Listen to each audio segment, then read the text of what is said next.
Le premier mari d'une femme, c'est son diplôme. Celui-là ne lui demandera jamais le divorce. Jeune femme, femme plus âgée, allez vers votre autonomie qui vous emmènera vers votre liberté. Et la liberté, c'est la chose la plus précieuse au monde.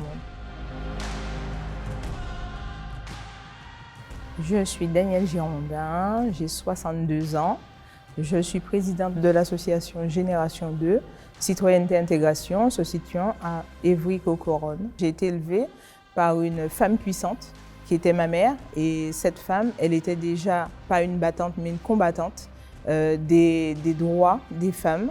Elle accompagnait les femmes victimes de violences, beaucoup, mais aussi les femmes monoparentales. Donc j'ai été baignée dedans depuis toute petite. Et donc j'ai repris aujourd'hui comme un flambeau ce que ma mère avait commencé. J'ai été orpheline très tôt. Donc j'ai perdu ma mère à 12 ans, mon père à 15 ans. Et ça m'a renforcée parce que je me suis aperçue de la difficulté des jeunes femmes surtout, quand elles sont comme ça démunies de tout et qu'elles doivent se battre dans cette vie pour survivre et pour en tout cas ne pas sombrer.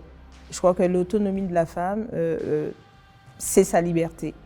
Et les jeunes femmes, et même ceux qui sont les plus âgés, moi je dis qu'il faut être autonome financièrement. Et être autonome financièrement passe par les études, passe aussi par les diplômes.